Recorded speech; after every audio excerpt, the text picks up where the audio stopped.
नमस्कार, जम्मू संवाद देख रहे हैं आप और मैं हूं ललित खजूरिया। क्या अब असेंबली में जनता से जुड़े मुद्दे उठाना गुनाह हो गया है? क्या अपनी सरकार का अगर कोई एमएलए मुख्यमंत्री से जनता से जुड़ा सवाल करता है तो क्या मुख्यमंत्री उसे धमका देंगे? कुछ ऐसा ही देखने को मिला जम्मू की विधानसभा सत्र के दौरान, जब बशीर अहमद वीरी साहब ने जनता से जुड़ा हुआ एक मुद्दा जो है वो अपने मुख्यमंत्री उमर अब्दुल्ला के सामने रखा और उमर अब्दुल्ला साहब ने साफ कह दिया कि आपको विधायक बनने से पहले यह सोचना चाहिए था कि जनता की बातें सुननी पड़ेगी। खैर कोई बात नहीं, अगली मर्तबा मैं इसका भी इलाज कर दूंगा। क्या मायने हैं इस बयान के? इसी पर बातचीत करेंगे हमारे साथ डॉक्टर नीरज शर्मा, ऑडियोलॉजिस्ट और समाज सेवी, इन्हीं से बातचीत करेंगे। सर, किस तरह से देखते हैं आप इस बयान को, वो भी उमर अब्दुल्ला साहब से, कि मुख्यमंत्री से जनता से जुड़ा सवाल और मुख्यमंत्री जी कहते हैं अगली मर्तबा इसका भी इलाज कर दूंगा। धमकी धमकी धमकी देखो ललित जी, पहले तो धन्यवाद। दूसरा ये है कि उमर अब्दुल्ला साहब ने पिछले दिनों कितने कुछ जो अनएक्सपेक्टेड काम थे, जो उनकी पर्सनालिटी को, और उनको एक ज़हीन आदमी माना जाता है।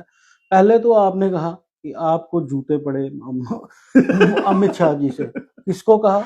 लीडर ऑफ अपोजिशन को कहा, जो कि शैडो चीफ मिनिस्टर होता है। आप बाहर जाएंगे, बाहर की कंट्रीज में अपोजिशन को बहुत इज्जत दी जाती है। अच्छा। वहां पे जो अपोजिशन के लोग हैं उनको एक सरकार पे चेक समझा जाता है कि ये लोग जो है सरकार की मौके मौके पे उनको आईना दिखाते हैं। और इस संदर्भ में कहा, गृह मंत्री हैं वो अमित शाह जी। सबसे बड़ी पार्टी है बीजेपी, उसके नंबर 2 गृह मंत्री हैं पूरे भारत गणराज्य के, और उनका नाम लेके आपने जूता उछाला, निंदनीय है। ये नहीं होना चाहिए था, एक्सपेक्टेड नहीं था उमर साहब से। दूसरी बात उमर साहब ने की है कल परसों दिल्ली वेजरों को, आप मेरे से प्यार से मांगोगे तो मैं दे दूंगा, नहीं तो आपका भविष्य खराब हो जाएगा। सर, आपने जेब से निकाल के नहीं देना है, ये जनता का पैसा है, सरकार का पैसा, जो जनता ने टैक्स पे किया है उससे दिया जाएगा उनको। आपकी अपनी पर्सनल प्रॉपर्टी में से कुछ नहीं दिया जाएगा, ना ही आप दे सकते हैं, ना ही आप देने के उसमें उसके इक्तदार में है। और वो लोग अपना हक मांग रहे हैं, जिनको आपने 20-20, 30-30 साल से शोषण किया है, उनका एक्सप्लॉइटेशन की है उनकी, आपने लगाए हैं। आपने तब भी जो पॉलिटिशियंस थे उन्होंने क्या सोच के लगाए हैं, मैं नहीं उसमें डिटेल में जाना चाहता, बट अब वो लोग आपका हक, अपना हक मांग रहे हैं। आप टाइम फ्रेम दे रहे हैं कि 1 साल का टाइम फ्रेम है, हम उसमें पक्का करेंगे। नहीं, लेकिन आपने बजट में बताया ही नहीं। मतलब अब सवालों का जवाब देने की बजाय या आश्वासन देने की बजाय उमर साहब सीधा धमकी पे आ गए हैं। मतलब वीरी साहब का सवाल क्या था? यही था, बिजली से जुड़ा। मैं वीरी साहब मैं बताता हूँ। वीरी, ये बशीर अहमद शाह वीरी साहब जो हैं, इनके फादर भी अब्दुल गनी वीरी थे, वो भी मंत्री थे। ये अभी सिरगुफारा बीजबेहाड़ा से जीते हैं और बहुत एक पीडीपी बेस्टन मानी जाती है बीजबेहाड़ा की कॉन्स्टिट्यूएंसी। वहां से मुफ्ती साहब भी चुने गए थे। अभी उनकी जो नवासी जो लड़ रही थी वो हार गई इनसे, और ये बहुत ही जुझारू इल्तिजा मुफ्ती, और ये बहुत ही जुझारू मंत्री मतलब मेंबर लेजिस्लेटिव असेंबली माने जाते हैं वीरी साहब। वीरी साहब का, मैं कहता हूं वीरी साहब से शिक्षा लेनी चाहिए जम्मू के एमएलए को, जो अपनी जनता के हक के लिए अपने लीडर से भी लड़ गए। यहाँ के जो लीडर हैं, जो उनकी पार्टी नहीं है, वो लगाते हमारा कायद हमारा कायद हमारा कायद, लेकिन वो देखो इनके जम्मू के एमएलए को शिक्षा लेनी चाहिए कि जब उनकी अपनी अवाम का मुद्दा आता है तो वो अपने लीडर से भी लड़ जाते हैं। और मुद्दा क्या था पता है आपको? बीजबेहाड़ा में जो गवर्नमेंट इंस्टीट्यूशंस हैं, उनकी जो बिजली का बिल है वो नहीं, वो कह रहे हैं कि सरकारी जो इदारे हैं वो बिल नहीं दे रहे, और बिल का बोझ जो है उनकी जनता के ऊपर बिल उनके ज्यादा आ रहे हैं और लोगों की बातें मुझे सुननी पड़ रही हैं। और उमर साहब कहते हैं अगर आप लोगों की बातें नहीं सुन सकते तो आपको एमएलए बनने का हक नहीं है, और अगली बार जब इलेक्शन होगी तो आपका इलाज कर देंगे। इलाज का मतलब है आपको टिकट नहीं देंगे।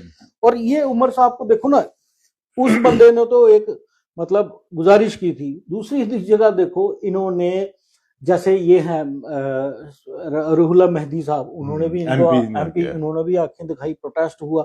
और उमर साहब, मुझे लग रहा है ही सीम्स टू बी फ्रस्ट्रेटेड, क्योंकि जो रिजर्वेशन की फाइल पे इतना बड़ा मुद्दा बना हुआ है वो उस पर कुछ नहीं हो रहा। इनके हाथ में कोई पावरें नहीं आ रही ट्रांसफर की। इनको कुछ ये जो लेना चाहते हैं स्टेटहुड जम्मू को दबाने के लिए, वो इनको नहीं मिल रहा है। दूसरा, आप देखो कि हर फ्रंट पे, आपने बजट सेशन देखी है, हर फ्रंट पे ये सरकार जो है वो नाकाम साबित हुई है। जम्मू को क्या मिला इस सरकार से? जम्मू को आपने, जब इलेक्शन हुई थी, आपने कहा हम जम्मू को ओन करते हैं। आपने डिप्टी चीफ मिनिस्टर यहाँ का बनाया, आपने एक कैबिनेट मिनिस्टर भी यहाँ का बनाया। जो डिप्टी चीफ मिनिस्टर है वो जम्मू के युवा को बोलता है बंदर, वो जम्मू के युवा को कहता है बंदरों, इन बंदरों से मत लड़ो। और जम्मू में आपने अपनी इलेक्शन मैनिफेस्टो में कहा था कि हम नेशनल लॉ यूनिवर्सिटी बनाएंगे, जो वाइस बोर्ड से पार हो गया। अगर 2 सेक्टरेट बन सकते हैं, 2 मेडिकल कॉलेज सरकारी बन सकते हैं, 2 यूनिवर्सिटियां बन सकती हैं, तो 2 नेशनल लॉ यूनिवर्सिटीज क्यों नहीं बन सकती जेएंडके में? आप बात करते हैं आईआईटी आईआईएम की। आईआईटी आईआईएम में कितनी रिजर्वेशन है जम्मू वालों को? कोई रिजर्वेशन नहीं है। अब नेशनल लॉ यूनिवर्सिटी का जो प्रावधान है उसमें 50% लोकल जो कैंडिडेट होंगे वो पढ़ेंगे। खैर छोड़ो इस बात को।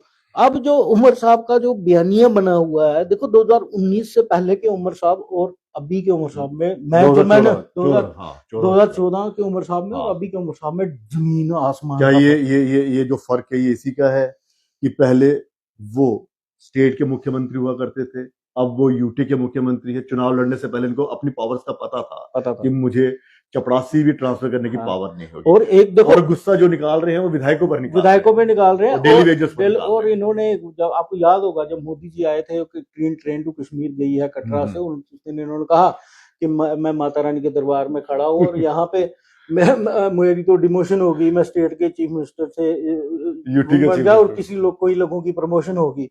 तो आपको कहीं ना कहीं तो ये दुख तो सता रहा है कि आप स्टेट की चीफ मिनिस्टरशिप से आप बन गए यूटी के चीफ मिनिस्टर और पावरें आपके पास है नहीं कुछ। लेकिन ये आपको पता था, और इनफैक्ट इन्होंने ही कहा था जब तक स्टेटहुड नहीं मिलेगा हम इलेक्शन नहीं लड़ेंगे। तो कायम रहना था आपने उस पर। फिर लालच नहीं, जिनको सत्ता के नहीं, जो प्रोटोकॉल इनको मिलता है ना, जो ये पॉलिटिशियन लोग हैं, इनको 4 लोग जब सुबह से लेकर शाम तक सलाम नहीं करें, इनको लगता ही नहीं है कि ये भी अब ये क्या चाहते हैं कि मेरे जो विधायक हैं 41, इनको मिला के 41, और बाकी जो 40 हैं वो सुबह शाम मुझे करें।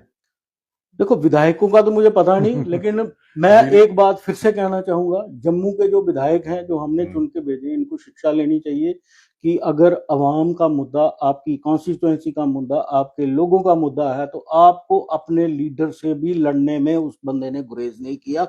उसने बड़ी पोलाइटली अपनी बात रखी, उसको धमकी मिल गई, लेकिन उसने बड़ी पोलाइटली अपनी बात रखी, और ऐसा लीडर जो है वही जम्मू के लोगों को। दूसरा सवाल ये भी है सर, एक और चीज में समझने की कोशिश करूंगा। आपने उसमें सुना होगा उनके बयान में वो ये भी कह रहे हैं कि आपकी जो रिसर्च, आपके पास जो आंकड़े हैं वो मेरे पास लाइए, क्योंकि मुझे जो विभाग के अधिकारियों ने जो मुझे जवाब दिया है आपके सवालों का, वो तो ये बता रहा है आप पावर डेवलपमेंट शायद उमर साहब के पास, तो हो सकता है दोनों में से कोई एक मिस इन्फॉर्म्ड हो। इसका मतलब अगर वो मिस इन्फॉर्म्ड है, यहाँ फिर सही जवाब नहीं मिल रहा, आंकड़े कुछ हो रहा है, तो बाकी जो जनता के मुद्दे उठे जिनका इन्होंने जवाब दिया, इसका मतलब वो भी मिसमैच हुआ होगा। तो फिर गुमराह किया जा रहा है क्या असेंबली में? गुमराह तो और क्या हो रहा है आपकी स्टेटमेंट? इससे पहले भी सजाद साहब ने भी कहा था मेरी बात, जो सवाल हम पूछते हैं उसका जवाब सही ढंग से मिलता ही नहीं है। अभी भी ये मुद्दा उठा। देखो ललित जी, असेंबली लगी है 2 तारीख को, हाँ 2 से लेके 20 तक रखे हैं सेशन, 5 बीच में छुट्टियां हुई, 14 दिन ये किए हैं। 14 दिन में इन्होंने 21 क्वेश्चन पूछे गए हैं, सिर्फ 21। 2 पेपर लेट हुए और बजट पास हुई है। और 14 में से 10 दिन तो क्रैशर चला है, ठेके चला है, फिर मैं नंगा कर दूंगा तुझे, तू नंगा कर देगा, जूता चला है। और जम्मू वर्सेस जम्मू, जो कश्मीरी हुक्मरान कराना चाहते थे, जम्मू वर्सेस जम्मू के एमएलए को इन्होंने लड़ाया। अच्छा ये चला आपने खुद देखा जम्मू के एमएलए जो लड़े हैं। बीच में आप कहते हो, फिर आप बीच में बात आती है माइनिंग की, जो मंत्री जी कहते हैं जी मेरे हक में नहीं है, मैं मंत्री हूं माइनिंग का, लेकिन मैं ये कंट्रोल नहीं कर सकता। तो फिर कौन कंट्रोल करेगा? आप देखो ये। और एक और बात मैं बताऊं आपको, जब ये बात उठी है, जो रंधावा साहब ने कल परसों बात उठाई है लैंड जिहाद की, उस पे तो ये सारे कश्मीरी जो एमएलए हैं सारे इकट्ठे हो गए। लेकिन यहाँ ये इस पे देखो, ये कश्मीर वर्सेस जम्मू मुद्दा नहीं है, ये मुद्दा है सरकारी जमीन के गैर कानूनी उसको कब्जे करने का। इसके लिए एक टास्क फोर्स बनाई जाए और जल्दी से जल्दी ये रंगूड़ा मजीन, सिदरा, जहां जहां ये कॉलोनीज पे जेडीए के लैंड पे कब्जा हुआ है, इसको छुड़ाना चाहिए, वो तो इर्रिस्पेक्टिव ऑफ किसी का भी है। लेकिन मैं वो फिर से आ रहा हूँ, उमर साहब एक पढ़े लिखे सभ्य और उनकी पर्सनैलिटी से क्या ये मैच करते हैं? नहीं मैच करता। उनको एक ज़हीन आदमी माना जाता है। और इवन आपने असेंबली में देखा होगा, अगर आप ये 2-3 मुद्दे निकाल दें तो उनका आचरण तो बहुत अच्छा रहा है, लेकिन वो कभी भी किसी को टोका-टाकी नहीं करते। अब तो ये हो गया कि एनसी के दूसरे जो विधायक है वो सवाल ही नहीं करेंगे, वो जवाब ही नहीं मांगे, क्योंकि देखो बाकी को तो धमकी मिल जाएगी। एनसी में जो मंत्री नहीं है उनको तो अब धमकी मिल जाएगी दूसरे मंत्रियों से भी। देखो मैं आपको बता रहा हूँ, जब एनसी ने जम्मू में चीफ मिनिस्टर दिया,